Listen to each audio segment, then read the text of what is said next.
in Oklahoma, hanging some trail cameras. It's hot, so we're gonna travel around a little bit, but we're gonna drop some cameras here and maybe go try to find some deer moving on their feet somewhere and keep an eye on these cameras and maybe come back if they're lighting up in the daylight. But kind of expect for the next day or so, as long as the front is not actually here yet, for these deer to just be mostly nocturnally, moving nocturnally. So we're gonna go over here. There's a good food source, wheat field up here.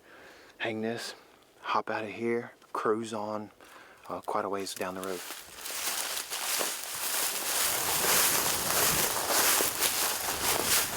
There's that hair right there, and then that other is right there. Okay. Right here. And there's a good rub right there.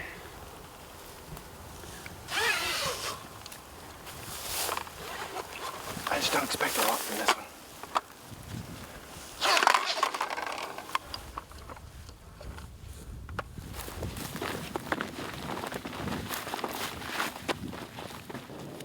We finally get to head back to Oklahoma. It's like one of my favorite places to hunt the rut in November, especially in the middle of the month. Earlier in the month, it was actually pretty slow. It was kind of hot, didn't have a lot of good action at all, but the recent trail camera data that we've got really makes me feel good about our chances on a couple of these public land spots. That ain't good at all. Is it this one? No. Hey, Whip. Oh, I thought we had a spare. Oh, I thought, oh, this ain't good. Oh. There's one on the back. Oh, there is? Okay. Oh, I was about to cry.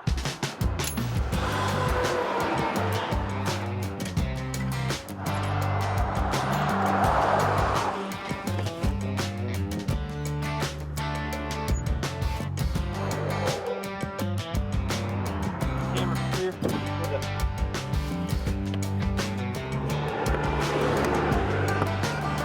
I'm sure this thing fits in there.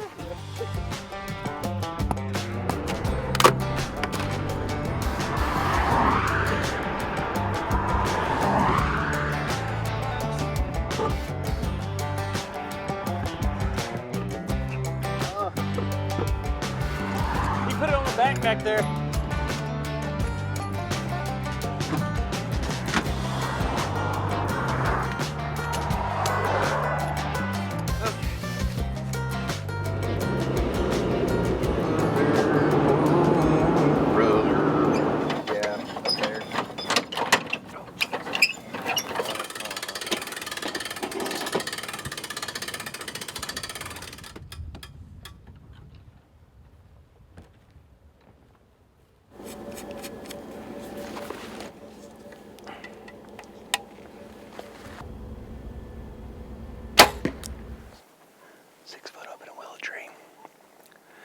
About as spooky as it gets, and I love it. I got good shooting lanes. There's huge tall grass everywhere. The cover's crazy. We're kind of loud getting in here because I've never been in this tree, but it's gonna be good. We just need a deer to come by, and we will kill him. This stuff is awesome.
Listen, if we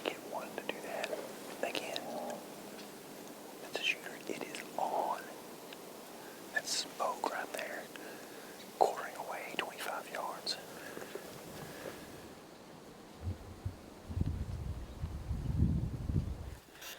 They stay together real good.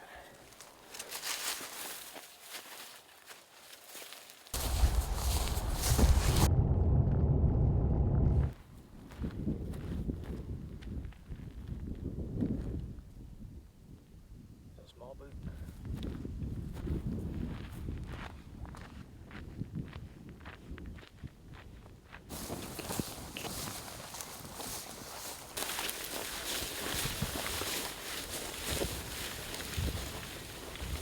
So, as it goes with a lot of public land hunting, you're making moves according to what's going on private, oftentimes.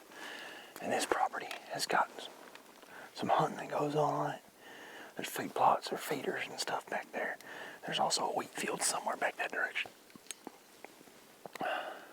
Tyler hunted here last year and heard a buck snort wheeze down this direction, kind of where we're at. How far is it to that? Tyler was about 150 yards north of here. That cedar's only 32. We'll be able to shoot the whole expanse right here. And we should have deer come between us and that cedar, according to the maps, the trails on the map. They might go south of us here, and that's just what we're going to have to deal with if that happens.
What is it?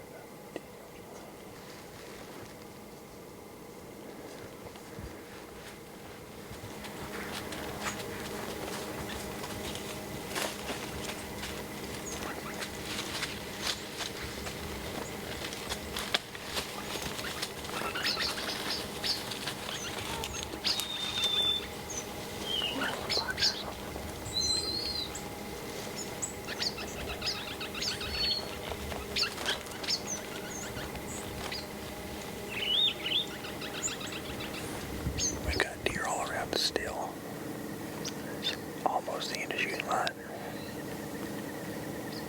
We're gonna have to sneak out of here real quiet. Try not to bump things too much. We didn't see a shooter buck the whole time we were in here, but we had that little rough fest happen. That was a weird little buck that was with him. It's like he sheared off his antlers on both sides, but he looked like a 2-year-old body. I'm assuming that since we didn't see a shooter buck anywhere, that they're probably locked down with does. I'm watching a doe right now. And so we're just going to be hoping and waiting on one to come off and get back into cruise mode.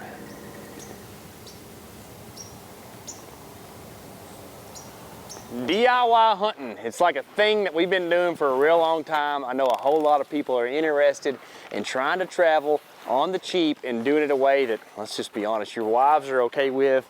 This is the key right here. This is the Palomino. It is our pop-up camper. We spent many a good night in this thing.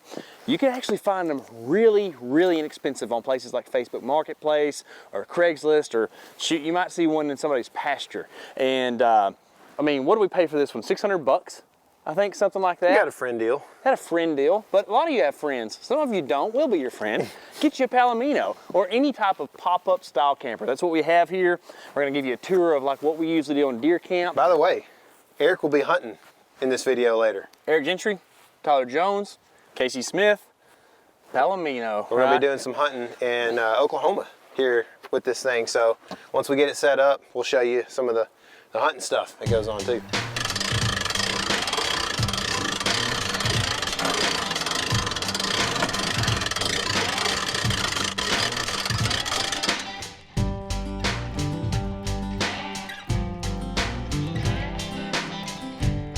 I'm gonna let down the front so we can put the jacks in the back.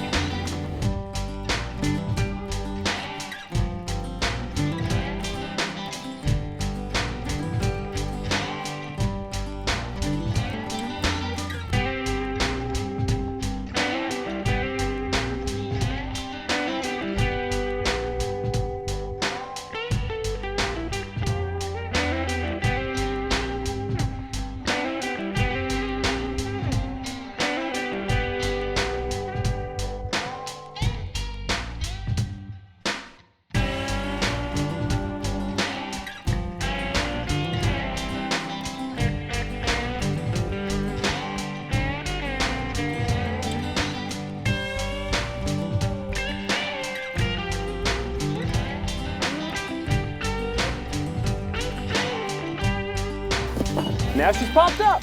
We got our stuff out. We use this as storage for all kinds of stuff on the road. You saw we had the decoy in there and target and all kinds of stuff. Food totes, lots of different things. Eric's gonna hold this for me while I lift this door down, and then I'll invite y'all into my humble abode after that. Everything's kind of like designed pretty cool because everything's made to fold flat.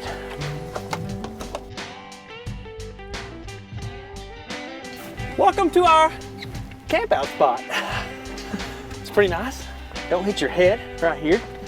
But as you come in, you can see we are a lot more roomy than what you once thought. We actually fit 5 guys in here a lot of times. That'd be number 4. Yeah. So what we'll do is we'll have 2 dudes back here. That's the master suite. That's the alphas over there, 18. And they hang out over there. And then there's a guy that fits in this space right here. Let me see. I think you gotta be under 6 foot to fit here.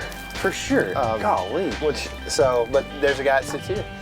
And we all fit in here. It's pretty nice. Yeah. As you can see, Casey was talking about storage earlier, we put our propane in here. So we've got a big one and one that, you know, we normally run. And the heater actually works in this thing, which is worth its weight in gold. That's why we run 2 propane tanks. We got this refillable and we got this exchange. The refillable's almost empty. The exchange is pretty good. And boy, that'll run it a couple nights whenever it's pretty cold still, and it stays good and warm in here. You know, there's no insulation to this canvas, right? But it still just holds some heat in. If it's too hot, you know, and you're not running the heater, you got some ventilation up there. Gosh, that feels good right Where's now. our microwave? It's under somewhere. Oh yeah, right. Yeah, here. whip that out. We bought that for like 45 bucks at a Dollar General or some type of dollar store. And it's gets the job done. Yeah, I mean, warm meals. we coffee, make like whatever. 10 pounds of taco meat and we just eat tacos every night. Yeah. And just have a party. Store everything kind of under the wings, and then we do keep a lot of camo in here for the sake of just kind of keeping it 10 degrees warmer or whatever. Yeah. But it is nice to have that thermostat in here and kind of keep things pretty warm. What else? We don't really use the sink or anything. We got a sink. I think the faucet broke off before we got the thing, so I wasn't too worried about it. For square foot wise, it's better than most old houses for how many plugs. You got 1, 2, 3 different plugs that I see. There might be another one somewhere, but we charge batteries in here, have plenty of room for phones, plug the microwave in, and just stay real comfortable. And then you can access your outdoor storage there. We keep a little bit of cooking stuff in here, not too awful much. Paper towels, TP in here. It's kind of the extras and essentials. And I mean, what's the longest we've stayed in this thing? 6, 7 days? 7 days in Illinois, and it rained most of the time. Yeah, and we were pretty comfortable overall. Stayed dry. There is a ventilation hole over there, but that's where the stinkies stay. Yeah, it's just where the water has over the years built up. It's just part of being old, you know. And it really doesn't. That hole only opens up when there's somebody sleeping over here, so you know. Yeah. When it's going down the road, it's not really there, which is cool. It's pretty handy. Or if you're not thinking about it, it's not there either. Yeah, it's true. I don't think about it from over there. That's right. I don't think about it at all. So this is where we sleep, man. Tyler and I and all of the guys have had some good nights in this thing. Yeah, and you've, I don't know if I've ever killed a buck while sleeping out of here, but you've killed 2 for sure. Yeah. So it's good enough to get the job done. So it's economical. It makes a lot of sense. We sleep comfortable as long as we're not snoring too much. Yeah. And I mean, we're fixing to show y'all how we can hunt out here. Tyler and Casey got me an Oklahoma tag this week, and it has been tough. Been running around on the ground trying to self-film, and it has not been easy. This drainage leads up to a good wheat field behind me. I think a lot of the bucks are in a lockdown phase right now. We have a good situation on our hands right now. Earlier I was sitting here and heard a few grunts. What I thought was grunts, I wasn't positive, but it sounded just like a grunt. And then I heard some like stuff breaking and stuff.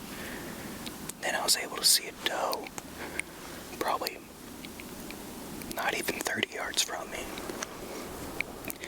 And then I could lean down and I could see a buck just raging a tree. And right now, and I assume the buck is still withered, he went into some thick stuff and I haven't been able to see him, but I watched the doe bed and she's still bedded right now. But hopefully they get the itch sometime to get up and move down the straw. I'm amped up right now.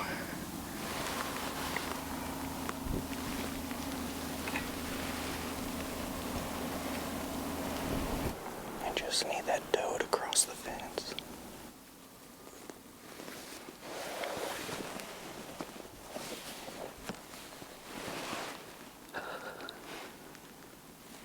This could get spooky.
stinks. That buck and doe were bedded for a while. That doe was in a spot I couldn't see her, so not sure if she got up and walked in a line where I couldn't see her and then away, or if another buck came in and that buck started pushing him away. I don't know. All I could see was his antlers. It's like glassed him real quick, and he was trotting away from me at a good speed. He wasn't like running away spooked. It was like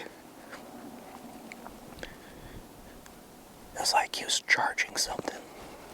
But he could have been following the doe if she like got out of there quickly. I don't know. I probably messed up by giving a desperation rattle. It's our last day, so I got desperate and quickly tried to grab my antlers to, I don't know. It's probably a dumb move, but it stinks, man.